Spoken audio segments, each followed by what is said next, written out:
خلق الإنسان علمه البيان. نحمده ونصلي على رسوله الكريم، اما بعد، فاعوذ بالله من الشيطان الرجيم. بسم الله الرحمن الرحيم. رب اشرح لي صدري ويسر لي امري واحلل عقدة من لساني يفقهوا قولي. آیت نمبر 26 سے لفظی ترجمہ. ان بے شک، اللہ اللہ تعالی، لا نہیں، یستحیی شرماتا، ان کے، یضربا بیان کرے، مثلاً مثال، ما جو، بعوضتاً مچھر کی ہو، فما پس جو، فوقہا اس کے اوپر ہو، فا پس، اما لیکن، الذین وہ لوگ، آمنو وہ ایمان لائے، فیعلمون تو وہ جانتے ہیں، علم رکھتے ہیں، انہو بے شک وہ، الحق حق ہے، من سے، ربہم ان کے رب کے، من ربہم ان کے رب کی طرف سے، و اور، اما لیکن، الذین وہ لوگ، کفروا جنہوں نے کفر کیا، فیقولون تو وہ کہتے ہیں، ماذا کیا کچھ، ارادہ ارادہ کیا، اللہ اللہ تعالی نے، بہذا ساتھ اس، مثلا مثال کے، یضل گمراہ کرتا ہے،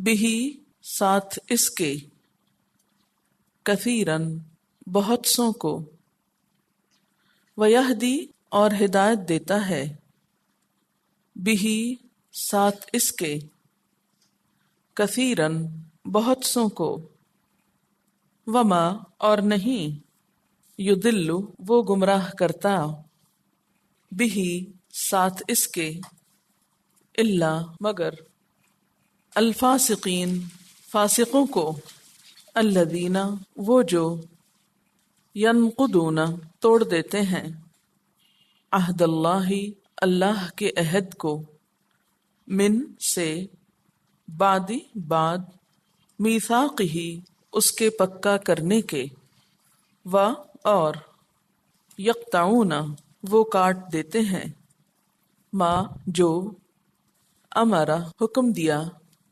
اللہ اللہ تعالی نے، بہی ساتھ اس کے، ان کے، یوصلا جوڑا جائے، و اور، یفسدون وہ فساد کرتے ہیں، فی الارض زمین میں، اولئک یہی لوگ، ہم وہ، الخاسرون خسارہ پانے والے ہیں.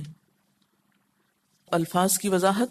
ان اللہ بے شک اللہ تعالی، لا یستحیی نہیں شرم فرماتا، نہیں شرم محسوس کرتا، یستحیی استحیا سے روٹ ہے، یہ حی یا یحیا حیا شرمانا، جھجک محسوس کرنا، کسی چیز کو کرنے سے رک جانا، ان یضربا کہ بیان کرے. ضرب یضرب کا لفظی معنی ہوتا ہے مارنا. ضرب اردو میں استعمال ہوتا ہے مارنے کے لیے، لیکن عربی میں اس کا معنی مختلف ہے. اس کی روح میں تو مارنے ہی کا لفظ ہے، لیکن کانٹیکسٹ سے اس کا معنی متعین کیا جاتا ہے. مثلاً مثال، اور مثلاً کے بعد جو ما آیا ہے، مثلاً ما، تو اس کا مطلب ہے کوئی بھی مثال، جو کوئی مثال بھی ہو. بعوضتاً مچھر، اس کا روٹ ہے بے این ضاد، باز اردو میں استعمال ہوتا ہے نا کچھ کے معنی میں، ہر چیز کے کچھ حصے کو کہتے ہیں، لیکن یہاں مچھر. فما فوقہا یا اس سے بڑھ کر. فوق فے واو قاف اوپر کے لیے استعمال ہوتا ہے. نیچے کے لیے کیا استعمال ہوتا ہے؟ تحت. تحتها الانہار. فاما الذین تو لیکن وہ لوگ آمنو جو ایمان لائے. فیعلمون تو وہ علم رکھتے ہیں. روٹ کیا ہے اس کا؟ غور کیجئے اس کے اوپر این لام میم پہ اور باقی حروف کو چھوڑ کر ان 3 حرف کو پڑھ کر دیکھیے کیا لفظ نظر آ رہا ہے. یہ الفاظ پہچاننے کا طریقہ ہے، الفاظ کو انالائز کرنے کا. فیعلمون تو وہ جانتے ہیں، علم رکھتے ہیں. انہو بے شک وہ الحق حق ہے، من ربہم ان کے رب کی طرف سے. و اور اما لیکن الذین وہ لوگ کفروا جنہوں نے کفر کیا. فیقولون تو وہ کہتے ہیں. اس میں بھی آپ ذرا سا روٹ قاف واو لام کیا بنا، کیا معنی ہوتا ہے قول کا؟ بات. تو یقولون وہ کہتے ہیں. ماذا کیا کچھ. ارادہ ارادہ جو ہے اس کا روٹ ہے رے واو دال رود، حروف علت میں سے ہے اس لیے شکل بدل گئی. ارادہ کا لفظ اردو میں بھی استعمال ہوتا ہے. عربی میں رے واو دال کا مطلب ہوتا ہے نرمی کے ساتھ کسی چیز کی طلب میں بار بار آمد و رفت کرنا، آنا جانا. یعنی نرمی کے ساتھ آہستہ سے آرام سے کسی چیز کی خواہش یا طلب میں آنا جانا. جب انسان کے اندر کوئی ارادہ ہوتا ہے، کوئی طلب ہوتی ہے، کسی چیز کو وہ چاہتا ہے تو اس کے لیے پھر خود بخود کوشش کرنے لگتا ہے، کسی چیز کی طرف دل کھچنا. بہذا ساتھ اس مسئلہ مثال. یدل بہ کثیرن گمراہ کرتا ساتھ اس کے بہت ساروں کو. یدل ادل یدل سے ویہدی بہ کثیرن ہدایت دیتا ہے بہت ساروں کو. وما یدل بہ اور نہیں گمراہ کرتا ساتھ اس کے الا مگر الفاسقین فاسقوں کو، نافرمان لوگوں کو. فاسق کا روٹ فے سین قاف ہے. فے سین قاف اس کا لفظی معنی ہوتا ہے کھجور کا اپنے چھلکے سے باہر آنا. کھجور کا اپنے چھلکے سے باہر آنا بالکل ڈکشنری میننگ لفظی مطلب. اچھا چلیے کھجور تو ہمارے ہاں کم ہی لگتی ہے اور چھلکے سے باہر آتی دکھائی کم دیتی ہے. کبھی آپ نے پھول کو اس کی بڈ سے باہر آتے دیکھا؟ کیسے باہر آتا ہے پھول، کیسے کھلتا ہے؟ اس کے بڈ کے اوپر آپ دیکھیں ایک ایسے لگے ہوتے ہیں نا، نشان لگے ہوتے ہیں، ان میں کریک آتا ہے نا، پھٹ جاتا ہے پھر پھول باہر نکلتا ہے، ہوتا ہے نا ایسے ہی. اس عمل کو فسقہ بولتے ہیں. ٹھیک ہے، اس کی روح سمجھ میں آ گئی نا، اسپرٹ سمجھ میں آ گئی آپ کو. کیا ہوا کہ وہ اس کا باہر کا خول پھٹا اور اندر کی چیز باہر آ گئی. تو فسقہ کا لفظی مطلب یہی ہوتا ہے. دین کی اصطلاح میں فسق سے مراد کسی شخص کا دائرہ شریعت سے باہر نکلنا، اسلام کی حدود کو توڑنا.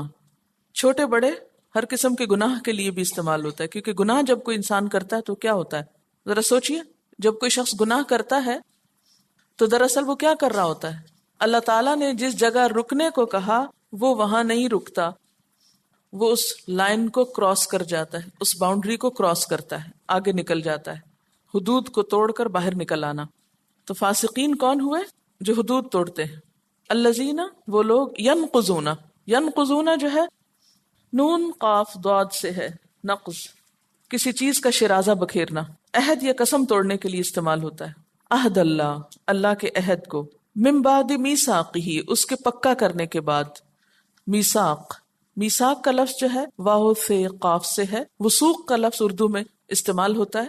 عام طور پہ ہم کہتے ہیں میں یہ بات پورے وثوق سے کہتا ہوں. کیا معنی ہوتا ہے جب آپ یہ کہہ رہے ہوتے ہیں؟ یقین کے ساتھ، یعنی پکے طریقے سے، پکی بات کہہ رہا ہوں، کچی بات نہیں ہے. وَيَقْطَعُونَ اور وہ کاٹ دیتے ہیں. یقطعون کا روٹ کیا ہوگا ذرا دیکھیے، قاف توئے عین قطع. قطع کرنا کس کو کہتے ہیں؟ کاٹ دینے کو. اور کاٹ دیتے ہیں ما جو امر اللہ، امر کس کو کہتے ہیں؟ حکم کو. جو اللہ نے حکم دیا بہی ساتھ اس کے، ان یوصلا کہ جوڑا جائے. یوصلا روٹ دیکھیے کیا ہے، واو صاد لام وصل. وصل کس کو کہتے ہیں؟ جوڑنے کو. کبھی لفظ وصال پڑھا ہے؟ اس کا وصال ہو گیا. کس کے لیے استعمال ہوتا ہے وصال؟ فوت ہونے کے لیے. تو وہ کیا ہو مقصد ہے وصال کا؟ یعنی واپس اپنی اصل کی طرف چلا گیا، وہیں جا جوڑا جہاں سے آیا تھا. وَيُفْسِدُونَ اور فساد کرتے ہیں. اس کا روٹ کیا ہے؟ فے سین دال فسادہ، بگاڑنا. ایک بات یاد رکھیے، عربی زبان میں جو لفظ فے سے شروع ہوتے ہیں، فے سے ان میں الگ کرنے کا معنی ہوتا ہے. ان الفاظ کی جو میجورٹی ہے اس میں ایک حصے کا دوسرے سے الگ ہونے کا مفہوم پایا جاتا ہے. مثلاً آپ ذرا غور فرمائیے، ابھی ہم نے پیچھے پڑھا فاسقین، تو فسقہ کا کیا مطلب ہے؟ پھول کا کلی سے باہر آنا، ٹھیک ہے. اچھا، تو اب اس میں کیا ہے؟ پھٹ گیا نا، الگ ہوا. اچھا، اب یہاں فسادہ، بگاڑ پیدا کرنا مثلاً. اچھا، اسی طرح فجر، فجر کا لفظی مطلب ہوتا ہے وسیع پیمانے پہ پھٹنا، بڑے پیمانے پہ کسی چیز کا پھٹنا. تو زمین آسمان جب رات کا اندھیرا اور دن کی روشنی الگ ہوتے ہیں، وہ کریک آتا ہے ان میں، پھٹ کے نیچے زمین الگ نظر آنے لگتی ہے اور آسمان الگ نظر آنے لگتا ہے، اور وہ روشنی ان کو پھاڑ دیتی ہے. تو اس سے سمجھ میں آیا کہ فجر کا اصل مطلب کیا ہے. تو فجر میں بھی پھٹنا، فسادہ میں بھی، فسقہ میں بھی. اولئک ھم الخاسرون، ہم وہ، الخاسرون خاسر کی جمع، خاسرون. آیات کا خلاصہ، ان اللہ، بے شک اللہ تعالی، لا یستحیی، نہیں شرماتا، نہیں شرم محسوس کرتا. کس بات سے؟ ان یضربا، کہ وہ بیان کرے. کیا بیان کرے؟ مثلا ما، کوئی بھی مثال، کسی بھی چیز کی مثال. بعوضتاً، خواہ وہ مچھر کی ہو، فما فوقہا، یا اس سے اوپر کی ہو، یا اس سے بڑھ کر ہو. ان مثالوں سے کیا ہوتا ہے؟ مثال کیوں بیان کی جاتی ہے؟ تاکہ لوگوں کو بات اچھی طرح سمجھ میں آ سکے. اس لیے فَأَمَّا الَّذِينَ آمَنُوا، تو وہ لوگ جو ایمان والے ہیں، جب وہ مثال کو سنتے ہیں، فَيَعْلَمُونَ، تو وہ جان لیتے ہیں، ان کے علم میں اضافہ ہوتا ہے، ان کو معلوم ہو جاتا ہے، أَنَّهُ الْحَقُّ، کہ بے شک یہ حق بات کی گئی ہے، سچی بات کی گئی ہے.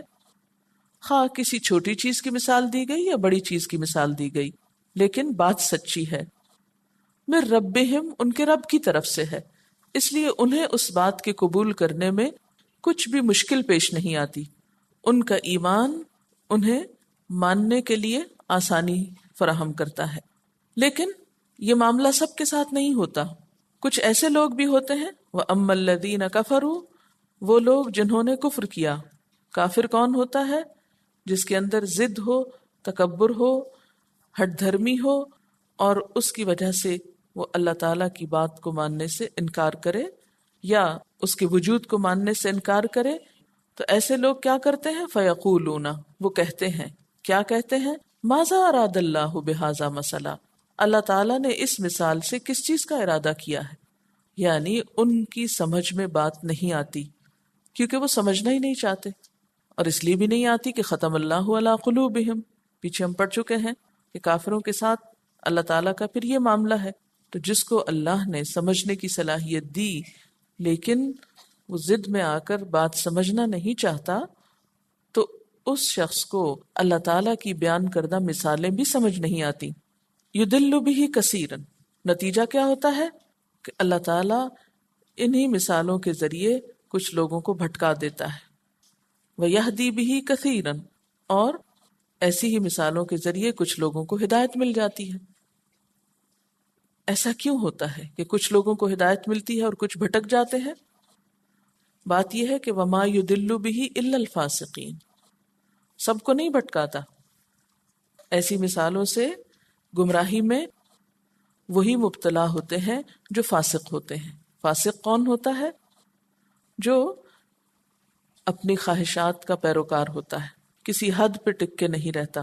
فسق کا معنی آپ نے پڑھا، نکلنا، باہر آ جانا. تو جو شخص اللہ تعالیٰ کی اطاعت نہ کرنا چاہتا ہو، اللہ کی بات نہ ماننا چاہتا ہو، اس شخص کے لیے کسی مثال کو سمجھنا مشکل ہوتا ہے، کیونکہ وہ ماننا ہی نہیں چاہتا، لہذا سمجھنا بھی نہیں چاہتا، پھر اس کو سمجھ بھی نہیں آتی. پھر یہاں پر اللہ تعالیٰ نے فاسق کی مزید پہچان بتائی. کون ہوتے ہیں وہ؟ نمبر 1، الذین ینقضون عہد اللہ، وہ جو اللہ کے عہد کو توڑ دیتے ہیں. عہد کا معنی کیا ہوتا ہے؟ وعدہ. اللہ کا عہد کیا ہوتا ہے؟ کہ جو اللہ تعالیٰ کے ساتھ کیا جائے، کس بات کا؟ کہ اللہ تعالیٰ ہم تیری اطاعت کریں گے، ہم تجھ کو اپنا رب مانیں گے. من بعد میثاقہ، اس کے پکا کرنے کے بعد، اس کو خوب مضبوط باندھنے کے بعد، یعنی پکا وعدہ کر کے پھر اس کو توڑ دیتے ہیں. وَيَقْطَعُونَ، اور کیا کرتے ہیں؟ کاٹ دیتے ہیں. کیا کاٹ دیتے ہیں؟ ما امر اللہ جو اللہ نے حکم دیا بھی ساتھ اس کے، یعنی اس بات کے لیے ان یوصلا کہ جوڑا جائے، یعنی جس چیز کو اللہ تعالیٰ نے جوڑنے کا حکم دیا اس کو وہ کاٹ دیتے ہیں۔ کس کو جوڑنے کا حکم دیا؟ انسانوں کے ساتھ، رشتہ داروں کے ساتھ تعلقات کو، رشتوں کو جوڑنے کا۔ ایسا کیوں ہوتا ہے کہ وہ تعلقات کو کاٹتے ہیں؟ کیونکہ اس میں بھی ان کے مفادات پہ زد پڑ رہی ہوتی ہے، ان کے نفس کو بسا اوقات کوئی قربانی دینا پڑتی ہے تو وہ دینا نہیں چاہتے تو رشتوں کو کاٹ دیتے ہیں۔ تیسری بات کیا؟ وَيُفْسِدُونَ فِي الْأَرْضِ، وہ زمین میں فساد کرتے ہیں۔ ان کا انجام کیا ہوگا؟ اولئک ھم الخاسرون، یہ لوگ خسارہ پانے والے ہیں، نقصان اٹھانے والے ہیں۔ کہاں پر؟ دنیا میں بھی اور آخرت میں بھی۔ کیونکہ جو شخص اللہ تعالیٰ کے ساتھ بدعہدی کرے، اس کے بندوں کو ستائے، زمین میں فساد پھیلائے، پھر یہ ہو نہیں سکتا کہ وہ کبھی خود چین پائے، اور آخرت میں تو ایسا شخص نقصان ہی اٹھانے والا ہے۔ چلیے تفسیر کرتے ہیں۔ اب یہاں پر یہ جو فرمایا گیا نا فما فوقہا، فوقہ کا لفظی مطلب ہوتا ہے اوپر ہونا۔ اس سے ایک معنی تو یہ ہو سکتا ہے کہ مچھر کے اوپر کی چیز، اور وہ کیا ہوتے ہیں اس کے بازو یا پر، ہے نا؟ مچھر جب اڑتا ہے تو آپ نے دیکھا ہوگا اس کے اوپر بھی ہلکے ہلکے دو پر ہوتے ہیں، وہ پر تو مچھر سے بھی زیادہ حقیر چیز ہے۔ تو فما فوقہا یعنی اللہ تعالیٰ کو تو اس بات میں بھی کوئی شرم محسوس نہیں ہوتی کہ مچھر سے بھی چھوٹی کسی چیز کا ذکر فرمائے۔ اور فوقہ سے مراد وہ چھوٹا سا کیڑا بھی ہو سکتا ہے جو پیراسائٹ کے طور پر مچھر کے اوپر رہتا ہے۔ جیسے جوں ہوتی ہے نا انسانوں میں، ایسے ہی مچھر کے اوپر کیا ہوتا ہے؟ ایک چھوٹا سا کیڑا ہوتا ہے جس پہ چمٹا ہوا ہوتا ہے۔ تو اللہ تعالیٰ مچھر تو کیا، مچھر کی پیراسائٹ کو بھی بطور مثال بیان کرتے ہوئے شرم محسوس نہیں فرماتے۔ ہمیں دیکھنے میں وہ چیز چھوٹی نظر آتی ہے، لیکن اللہ تعالیٰ کے اس نظام اور اس قابلیت کو دیکھیے کہ جو ایک مچھر کی تخلیق میں کار فرما ہے۔ بظاہر دیکھنے میں ہمیں تو مچھر حقیر سی چیز نظر آتی ہے، مار دیتے ہیں ایک ہی ہاتھ کے ساتھ، لیکن اگر اس کا پورا میکینزم دیکھیں تو حیران کن ہے۔ اس کی تخلیق میں جو مہارت اور جو اللہ تعالیٰ کا ہنر نظر آتا ہے وہ حیران کن ہے۔ بہرحال یہ تو ہم انسانوں کی نظریں چھوٹی ہیں نا، اس لیے صرف ظاہر پہ جاتے ہیں، کسی چیز کی اصلیت پہ نہیں جاتے۔ فرمایا تمہارا اعتراض کسی کام کا نہیں، اس سے کچھ فائدہ نہیں۔ اللہ تعالیٰ کو تو کوئی فرق نہیں پڑتا، اور اس کی کتاب پر کوئی زد نہیں پڑتی، اس کی کتاب کی شان میں اس سے کوئی فرق نہیں پڑتا کہ وہ مثال کس چیز کی بیان کی جا رہی ہے، مچھر کی ہے یا اس سے بھی کسی چھوٹی چیز کی۔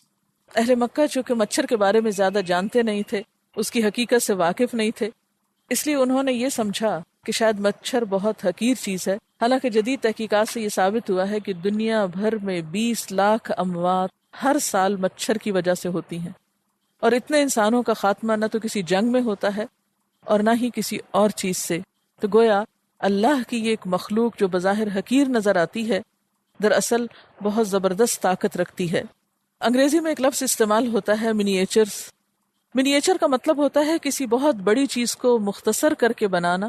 مچھر کہنے کو تو معمولی چیز ہے، لیکن یہ قدرت کے منیچرائزیشن آرٹ کا ایک اعلیٰ نمونہ ہے۔ مچھر رات کے اندھیرے یا روشنی میں اپنے مقررہ ہدف تک پہنچنے کے لیے پرواز کی اعلیٰ صلاحیتوں سے لیس ہوتا ہے۔ ان کے 4 پر ہوتے ہیں، یہ ریشمی پر انتہائی ہلکے مگر بے حد مضبوط ہوتے ہیں۔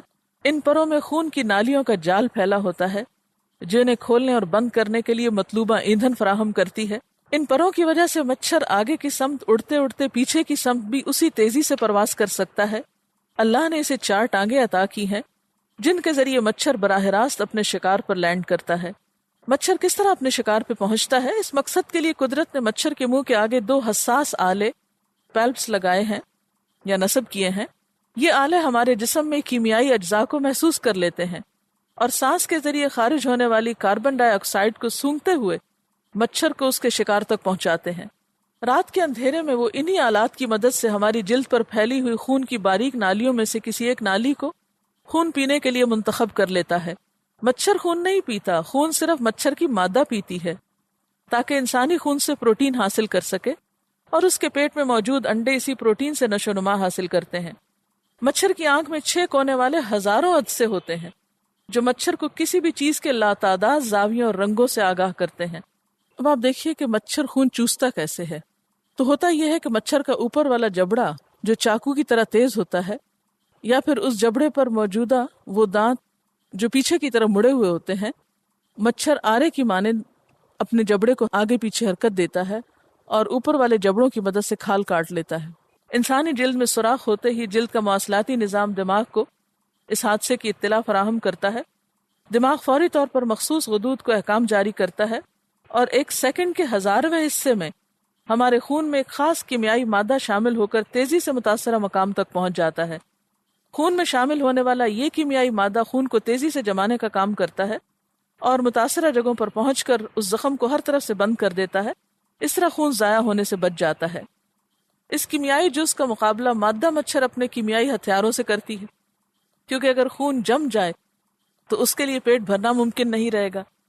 اس لیے اپنا منہ خون کی نالی میں داخل کرتے ہی وہ سب سے پہلے اپنے اندر موجود ایک کیمیائی مادہ خون میں شامل کر دیتی ہے۔ یہ کیمیائی مادہ خون کے بہاؤ کو اور تیز کر دیتا ہے اور ہمارے جسم کے دفاعی نظام کو عارضی طور پر معطل کر دیتا ہے۔ اس طرح مادہ مچھر پیٹ بھر کر خون پیتی ہے اور جب تک ہمیں اس کے کاٹنے کا احساس ہوتا ہے اس وقت تک وہ اپنا کام کر چکی ہوتی ہے۔ فَأَمَّا الَّذِينَ آمَنُوا فَيَعْلَمُونَ أَنَّهُ الْحَقُّ مِن رَبِّهِمْ۔ بات یہ ہے کہ کوئی بھی مثال پڑھ کے یا سن کے ایمان والے جو ہیں ان کے ایمان میں اضافہ ہوتا ہے اور وہ پکار اٹھتے ہیں کہ یہ بات بالکل درست ہے۔ وہ ادھر ادھر کی irrelevant باتوں میں نہیں پڑتے کہ مچھر کی بات ہو رہی ہے یا مچھر کی جوں کی بات ہو رہی ہے، کس کی ہو رہی ہے۔ وہ یہ دیکھتے ہیں کہ بات کیا ہو رہی ہے۔ یہ فرق ہوتا ہے ایمان والوں میں اور بے ایمان لوگوں میں۔ ایمان والوں کے لیے تو چھوٹی سے چھوٹی مثال بھی ان کے ایمان میں اضافے کا سبب بنتی ہے، جبکہ دوسری طرف وَأَمَّا الَّذِينَ كَفَرُوا، جنہوں نے کفر کیا، جن کے دلوں میں ہٹ دھرمی ہے، سختی ہے، ان کو بات سمجھ میں نہیں آتی۔ پتھر کے اوپر اگر پانی ڈالا جائے تو کیا ہوتا ہے؟ اوپر سے ہی بہہ جاتا ہے نا، اندر تو جذب نہیں ہوتا۔ تو جن کے دل پتھر ہیں ان کے لیے بڑی سے بڑی بات کی جائے، خوبصورت سے خوبصورت بات کی جائے، باریک سے باریک مثال بیان کی جائے، ان کو کچھ سمجھ میں نہیں آتا۔ وہ موٹی عقل کے لوگ ہیں، وہ ظاہر پرست ہیں۔ فَيَقُولُونَ، وہ کہتے ہیں، اعتراض کرتے ہیں، ماذا اراد اللہ بہذا مسئلہ، اس مثال سے اللہ تعالیٰ نے کیا ارادہ کیا ہے، اس مثال کا کیا مطلب ہے، یہ مثال کیوں دی گئی ہے۔ یضل بہ کثیرا ویہدی بہ کثیرا، یہاں پر آ کر انسانوں کی 2 قسمیں ہو جاتی، کچھ ایسے ہیں کہ جو اللہ تعالیٰ کی بات سن کر بھٹک جاتے ہیں اور کچھ ایسے ہیں جو ہدایت پا جاتے ہیں۔ یہ فرق کس بنا پر ہے؟ کیا اللہ تعالیٰ نے کچھ لوگوں کے ساتھ خاص تعلق رکھا ہوا ہے کہ ان کو تو ہدایت دینی ہے، اور کچھ لوگ جو ہیں وہ پیدا ہوتے ہی اس کے دھتکارے ہوئے ہیں کہ ان کو تو ہدایت پانے نہیں دینی؟ نہیں، بات یہ ہے کہ اللہ تعالیٰ نے تو سب کو برابر کی عقل دی تھی، برابر کے ہاتھ پاؤں دیے تھے، سب کا دل ایک ہی طرح کام کر رہا ہوتا ہے۔ اصل فرق ہوتا ہے انسان کے اپنے اندر کہ وہ کیا چاہتا ہے، کیونکہ اللہ تعالیٰ قرآن پاک میں فرماتے ہیں نا وَيَهْدِي إِلَيْهِ مَن يُنِيبُ، وہ اپنی طرف آنے کا راستہ دکھاتا ہے اس کو جو رجوع کرتا ہے، جس میں انابت ہوتی، جو جھکتا ہے، اور جو نہیں جھکتا، جو اللہ تعالیٰ کے آگے عاجزی اختیار نہیں کرتا بلکہ سرکشی کرتا ہے، اطاعت کی بجائے نافرمانی کا رویہ اختیار کرتا ہے، دین کی حدود کے اندر رہنے کی بجائے دین کی حدود توڑ کر باہر نکلنا چاہتا ہے، جو اپنی خواہشات کی پیروی کرنا چاہتا ہے، دوسرے لفظوں میں جو فاسق کہلاتا ہے، ایسے لوگوں کو ہدایت نہیں ملا کرتی۔ وَمَا يُضِلُّ بِهِ إِلَّا الْفَاسِقِينَ، ہدایت سے محروم کون لوگ ہوتے ہیں؟ فاسق۔ تو گویا یہاں یہ بھی پتہ چل رہا ہے کہ اللہ تعالیٰ کی بات سن کر ہدایت سے محروم رہنے والے فاسق ہوتے ہیں، یا فاسق ہدایت سے محروم رہتے ہیں۔ فاسق کون ہوتے ہیں؟ پہلی بات تو یہ کہ الذین ینقضون عہد اللہ، جو اللہ کے عہد کو توڑ دیتے ہیں۔ عہد کیا ہے؟ جیسے ایک رسی ہوتی ہے نا، جب 2 چیزوں کو باہم باندھا جائے، یعنی عہد کا مطلب کیا؟ باندھنا، تو 2 چیزوں کا آمنے سامنے آ کر باہم جڑنا ضروری ہوتا ہے نا۔ ایک چیز تو نہیں نا باہم بن سکتی، ایک چیز سے تو نوٹ نہیں لگتی کہ لگ جاتی، خود سے تو نہیں لگتی، وہ تو دو چیزوں کا باہم ملنا ضروری ہے. اور پھر یہاں پر ان کا حال کیا ہے؟ ینقضون عہد اللہ من بعد میثاقہ، اللہ کے ساتھ کیے ہوئے عہد کو توڑتے ہیں. اللہ تعالیٰ کے ساتھ کون سا عہد اور کب کیا گیا عہد؟ ہم سب جب پیدا ہوئے تھے تو اس وقت اللہ تعالیٰ نے ہم سب سے ایک عہد لیا تھا، اور وہ کیا تھا؟ الست بربکم، کیا میں تمہارا رب نہیں ہوں؟ اس عہد کو عہد الست کہتے ہیں. قرآن پاک میں آتا ہے وَإِذْ أَخَذَ رَبُّكَ مِن بَنِي آدَمَ مِن ظُهُورِهِمْ ذُرِّيَّتَهُمْ وَأَشْهَدَهُمْ عَلَىٰ أَنفُسِهِمْ أَلَسْتُ بِرَبِّكُمْ قَالُوا بَلَىٰ شَهِدْنَا أَن تَقُولُوا يَوْمَ الْقِيَامَةِ إِنَّا كُنَّا عَنْ هَٰذَا غَافِلِينَ. سورۃ الاعراف 172. اس آیت کا ترجمہ ہے جب تیرے رب نے بنی آدم کو ان کی پشتوں سے نکال کر انہیں ان کے نفسوں پر گواہ بنایا تھا اور پوچھا تھا کہ کیا میں تمہارا رب نہیں ہوں، تو ان سب نے کہا تھا کہ ہاں ہم گواہی دیتے ہیں. اور ایسا کیوں کیا گیا تھا کہ کہیں تم قیامت کے دن یوں نہ کہو کہ ہم تو اس بات سے بالکل غافل تھے کہ ہمارا کوئی رب بھی ہے. گویا اللہ تعالیٰ نے جب سب روحوں کو پیدا کیا تھا تو اپنی پہچان کرائی تھی. دنیا میں بھیجنے سے پہلے ہم سب کو اپنی پہچان کرائی اور پوچھا تھا کیا میں تمہارا رب نہیں ہوں. اس وقت ہم سب نے کہا تھا بلا، کیوں نہیں، آپ ہی ہمارے رب ہیں. تو اللہ تعالیٰ کو اپنا رب ماننے کا ہم نے عہد کیا تھا اپنی پیدائش کے بعد. اچھا، اس کے بعد کیا ہوا؟ وقتاً فوقتاً دنیا میں پیغمبر آتے رہے، انہوں نے آ کر وہ عہد یاد کرایا. پھر ہم نے کیا کیا؟ اس کی تجدید کی، اس کو پکا کیا. فاسقوں نے کیا کیا؟ وعدہ پکا کر کے پھر توڑ دیا. کیوں توڑ دیا؟ کیونکہ وہ اپنی مرضی جو کرنا چاہتے تھے. تو فاسق کون ہوتا ہے؟ الذین ینقضون عہد اللہ من بعد میثاقہ، جو اللہ کے عہد کو پکا کرنے کے بعد توڑ دیتے ہیں. ویقطعون، اور کیا کرتے ہیں؟ اور کاٹ دیتے ہیں. کس چیز کو؟ ما امر اللہ بہ ان یوصل، جس چیز کو اللہ نے جوڑنے کا حکم دیا ہے. گویا ایک طرف وہ اللہ تعالیٰ کے ساتھ بدعہدی کرتے ہیں، اللہ کی عبادت نہیں کرتے، حقوق اللہ کو نہیں نبھاتے، اور دوسری طرف کیا کرتے ہیں؟ حقوق العباد کی پرواہ نہیں کرتے. جن رشتوں، جن تعلقات، مخلوق کے جن حقوق کو ادا کرنے کا اللہ تعالیٰ نے حکم دیا ان کو وہ توڑ دیتے ہیں، رشتہ داریوں کو کاٹ دیتے ہیں.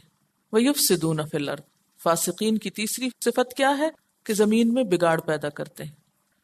اب آپ دیکھیے کہ فاسق ایک ایسا شخص ہے جس کے اندر کافر والی خصوصیات بھی نظر آتی ہیں اور منافق والی بھی. منافقین کی کیا صفت پیچھے بتائی گئی تھی؟ اذا قیل لهم لا تفسدوا فی الارض قالوا انما نحن مصلحون، کہ وہ فساد کرتے ہیں. فاسق بھی فساد کرتے ہیں. پھر اسی طرح کافر کی صفت پیچھے کیا بتائی گئی؟ کہ وہ اللہ تعالیٰ کی بات کو نہیں مانتے. یہاں بھی کیا ہے؟ ینقضون عہد اللہ. تو گویا لفظ فاسق جو ہے وہ کافر کے لیے بھی استعمال ہو سکتا ہے، منافق کے لیے بھی، اور گناہگار مسلمان کے لیے بھی. اولئک هم الخاسرون، یہی لوگ نقصان اٹھانے والے. کون لوگ نقصان اٹھانے والے؟ فاسقین، جو نہ تو اللہ کے حقوق ادا کرتے ہیں، نہ بندوں کے حقوق ادا کرتے ہیں، اور نہ بندوں کی اصلاح کا کام کرتے ہیں. ایسے لوگ کامیاب نہیں ہو سکتے، ایسے لوگ اپنا ہی نقصان کرنے والے ہیں. وآخر دعوانا ان الحمد للہ رب العالمین. سبحانک اللہم وبحمدک اشہد ان لا الہ الا انت استغفرک واتوب الیک. والسلام علیکم ورحمۃ اللہ وبرکاتہ.